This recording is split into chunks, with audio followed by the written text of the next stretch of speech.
Hi, hey guys, it's your boy MKF back in another video, and welcome to part 2 of, I think on YouTube in part 1, I forgot to put part 1, but welcome to part 2 of, I hope I put the right title in, of how to attract more investment into retirement football, my mad dreams for attracting investment into retirement football. Hope you enjoy it, and as ever, I welcome your feedback, comments, suggestions, or whatever else you want to comment in the comment section. So please don't hold back your opinions and ideas and whatnot in the comment section. I welcome such. And here goes. These are pointers number 11 to 20. And as I say, I hope you enjoy my mad ideas, listening to my mad ideas. And I hope Italian football fans will get involved in the discussion, which reminds me of something I wanted to work on. I don't know if I'm going to get around to it by the end of this month, but any Italian football fans out there, I hope to have some Zoom chats and to connect as many Italian football fans as possible together, as they call it in Italy, Calcio. And I think of like Calcio to connect, given my use of alliterations. So I'd love for Calcio fans, Italian football fans to connect together. I'd even love to have sort of podcasts working with football fans more generally, but especially Italian football fans and Celtic fans. But anyway, these are pointers number 11, to 20, and again, hope you enjoy them. So here goes. So number 11, I'd love to see what Italian football can do to change, to be more flexible, get rid of bureaucracy when it gets in the way, I guess, or anything that gets in the way of attracting investment and sponsorship and that kind of thing. And as I talked about in part 1, like learning from mistakes in the past, like the Calcio scandal, or things like that has derailed Italian football. The irony is, I suppose, Juventus, I know I love Italian football teams, but to be honest with you, unfortunately, Juventus, and I'm wearing their rivals cap, which I normally mention, but as a fan of Italian football more generally, Juventus unfortunately did, and a few other Italian football teams were involved in like a scandal, but the idea was to get favourable referees apparently, but it has set Italian football back a long way, and it's actually meant Juventus have gone downhill. So, but it shows that the same cheaters never prosper. I think they do sometimes, unfortunately, but it probably catches up with them eventually, I guess. I'm sure there'll probably be some justice along the line, which is what happened to Juventus. In many ways, it's disappointing that Juventus got to, as a fan of Italian football more generally, and I'm sure for Juventus fans, obviously, to get to Champions League finals and lose them. But I suppose it's justice balancing itself out. But they did get relegated. I think it'd be quite interesting. I suppose this obviously happened to a team I love, because it's an Italian team and I'm a bit mad. I love all the Italian teams. That's one of my madnesses. But I think it'd be interesting if in Scotland there was an investigation into referees and they found there was unfavourable decisions in favour of the rankers, as I call them, i.e. Rangers, those who shouldn't be mentioned, those who shouldn't be named, and Sugar Hearts. Like Tony Bloom, the owner of Hearts, I think it'd be interesting if he was found like doing, because he's involved in match betting. It'd be interesting if he was found guilty of something and then it favoured Celtic. Well, they got injuries, but I should be careful what I say because I hope karma doesn't catch up on me. But it would be interesting, I think, if they got in trouble for like stuff to do with referees and getting favourable decisions like the Rangers and Hearts, if decisions went against Celtic, which is one of my favourite teams. But because I heard there was something about someone suing Tony Bloom, the founder, the owner of Hearts, because of something he did with having a secret betting syndicate or something, and then he's been accused of betting against his own teams or something, or his own team with Brighton or something like that. So I think it'd be interesting if he was found guilty, but the evidence has to be there, obviously, and all that kind of thing. He's innocent until proven guilty, as I say, or whatever. But yeah, so sorry, back to Italian football. I love to see, and Celtic, I guess, I'd love to see what they could change, what different things they could do. Like, so not being too inflexible, but being flexible enough to pivot, so to speak, and like change, therefore, things to improve if things aren't working or whatever. Again, removing bureaucracy, or however you pronounce it, offering access to Italian markets. If Celtic could do something similar, that'd be cool. I'm not sure if Celtic could do something similar as that, but or whatever, but similar to that. But also offering tax incentives for investing in Italian football and things like that. I'm sure there was something else I was going to say, but I think I forgot what I was going to say. But yeah, looking at what they could do to change, like what sort of things could they say? Oh, this we could do this better. This would invite more investment and sponsorship, as long as it's all done legally. Any sort of legal ways in town could attract investment, and working with FIFA and UEFA to ensure they don't fall foul of any FFP, financial fair play violations or anything like that, any law breaking or any breaking the rules within FIFA or UEFA. Because then again, it could happen like what happened to Juventus. You end up worse off than you would have been. So I hope they do it within the rules and the laws. Rules can be there to be broken, but I suppose I break society's rules, but I don't like to break the law ever. But yeah, I'm going to move on anyway to point number 12. As per usual, I could go on all day, but as I talked about in part one, like what they can learn, like listening to investors and sponsors, and also policy decision makers, lawmakers, people from FIFA and UEFA, again, to make sure they don't fall foul of FFP rules or any other violations or whatever. So obviously it's to make sure they're better off. And something else I was going to say, but I'm going to move on to number 12, and therefore the temple to like do things like tackling bullying and encouraging people to play football is another thing, mentoring others. I talked about like former players and even current players, if and when they can, mentoring, teaching and training and coaching basically younger Italians. Number 13, I guess as usual, I have my doubts and fears about whether I'll be able to put my ideas into action, whether people like my content or whatever, whether I'm actually making a genuine difference. But I suppose I can only do my best. But yeah, the Calcio scandal got in the way. Sometimes I wouldn't wonder whether Italian football would ever get rid of its there's that word again, bureaucracy, and whether it can ever make changes, whether it can become more attacking, whether it will always be too defensive, whether, like, even if they do make a change, will they revert back, whether they will learn those things. I suppose I mentioned before that in the past that I suppose you could say it's first world problems, but I do wonder whether Italian football will win World Cups, and I hope it will win the most World Cups. At the moment, they're just struggling to qualify. It could be the third time in a row, heaven forbid, where Italy fails to even qualify for World Cup, and the Italian club teams aren't doing too well. I've seen like bad results for Inter Milan and Bologna, I guess, and other teams. One of the few times actually wanted Celtic to lose when they play an Italian team, but well, I mentioned I don't really care normally when Celtic play in Europe. At the moment, I just want them to win that league, the league title. Focusing on Italian football.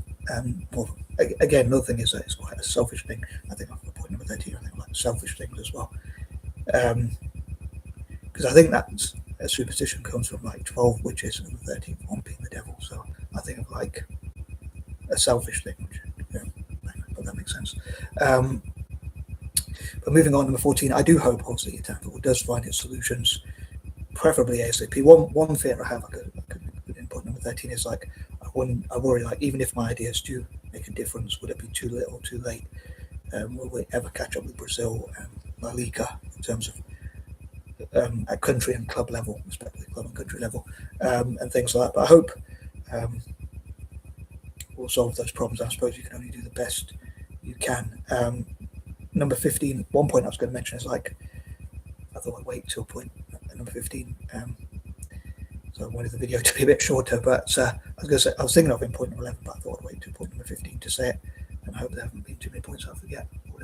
But I think, what if everyone involved in Italian football talked about their 5 to 10 year vision for the future? So what they'll do achieve in 5 to 10 years. So whether that's an owner of an Italian club, a coach, a manager, a director of football, someone involved in the diets, like a dietitian, or any players, or younger people, or like parks or schools or councils, politicians or whatever, talking about how they can develop football in Italy, the FIGC, the Serie A itself, Italian clubs themselves, again, the owners, those involved in Italian clubs, and also the country, like the club and country, like people talking about their 5 to 10 year visions and things like that, and even like investors and sponsors that both from Italy and itself, and those that come from overseas, in other words. From Italy itself and those that come from overseas. I suppose I did mention owners and co-owners, but all those involved in Italian football to talk about like what their 5 to 10 year vision is, like what will they do to transform Italian football. Obviously, if they're investors and sponsors, they'll want to get something in return. I know I normally mention like PR and a good ROI, return on investment, but I suppose it's what's in it for the benefits of Italian football itself and for those who invest into it and or sponsor it.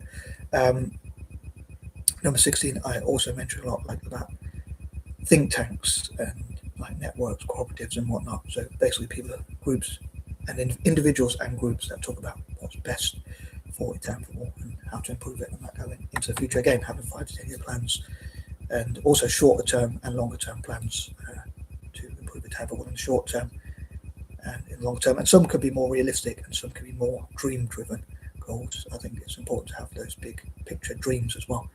A lot of motivational speakers I've heard on YouTube or whatever say, don't set your goals low, but set them high. As Jordan Belfort from The Wolf of Wall Street said, the one who the film Wolf of Wall Street is based on, for those who have seen it or heard of it, they should pay me commission. Perhaps those who haven't, you can always Google it. But it's a very adult film, not family friendly film, I would say, for those who haven't seen it. But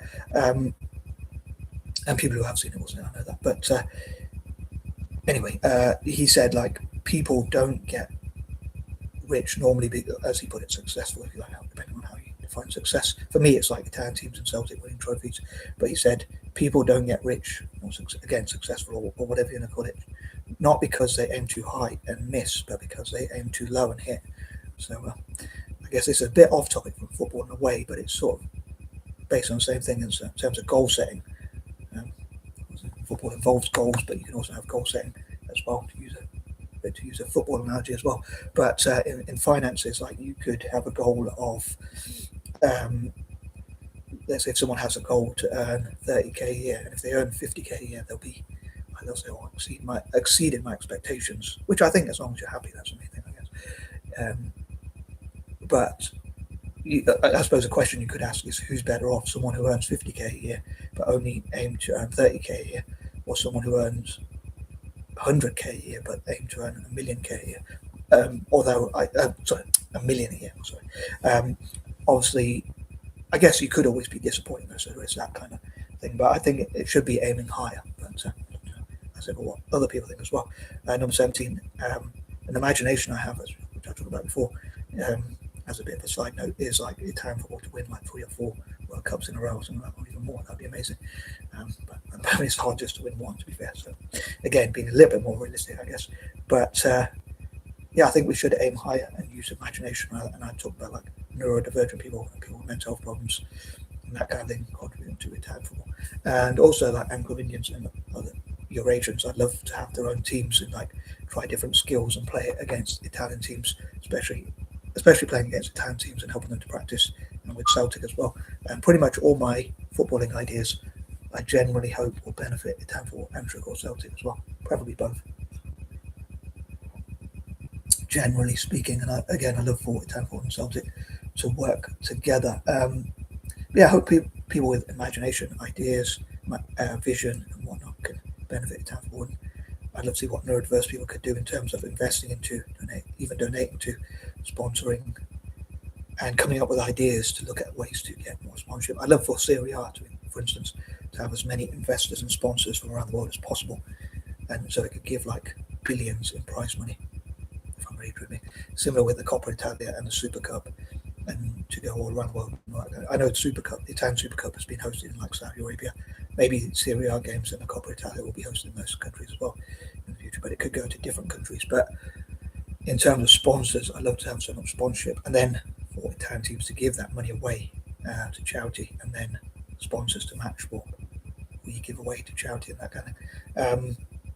So yeah, coming up with imaginative ideas. Like I saw a video about someone with Asperger's who turned $2,000 into $2 trillion when I reacted to it a while back, and I thought, what if people with autism and other forms of neurodiverse conditions show what our out-of-the-box thinking can do? I know I've not been diagnosed as far as I'm aware with autism, but thinking about neurodiversity more generally and networking together, what we could do to benefit Italian football with our out-of-the-box thinking. Again, people with mental health problems as well, like there's a method to the madness.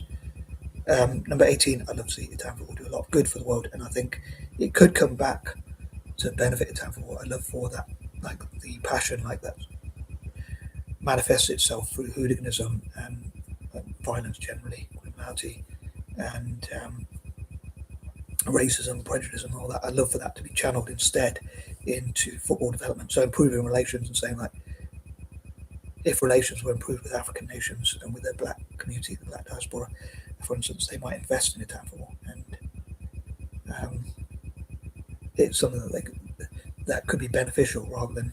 So it shows that being against prejudice is hopefully more beneficial, and being against like match fixing and hooliganism and all those sorts of things is hopefully beneficial. And I do have my fears like whether Italian football can ever change with those sort of prejudices and hooliganism, but I hope it can, of course. Number 19, I'd love for Italian football to, I'd say, to do things like I think they call it the carrot and stick approach, if that's the right analogy, but to give or would you class it as a metaphor, an analogy? Anyway, to give money away to good causes like helping STEM development for African and other developing nations, and well, so I know Africa's a continent, but African nations and developing nations generally. Could that be beneficial in the longer run? I wonder. I suppose it's benefit like the EPL, English FA, and whatnot. So again, look at what's worked for others, what has and hasn't worked for others, and try to avoid potential pitfalls and look at what works. And number 20, having a mix between youth development and the more experienced players, I guess, could help to win more, which is, I suppose, what I really want to achieve. But I love for, as many sponsors as possible to sponsor pitches, stadiums, and especially academies for youth development in particular, especially for Juventus in the case of the latter. So I love for investors to invest in Italian teams like, I'm wearing Inter-Man cap because I'm a bit mad on Italian teams, as I said before, more generally, but I love for investors to invest in AC Milan, Inter-Man, Roma, Genoa, and others. You know what I mean, as I say.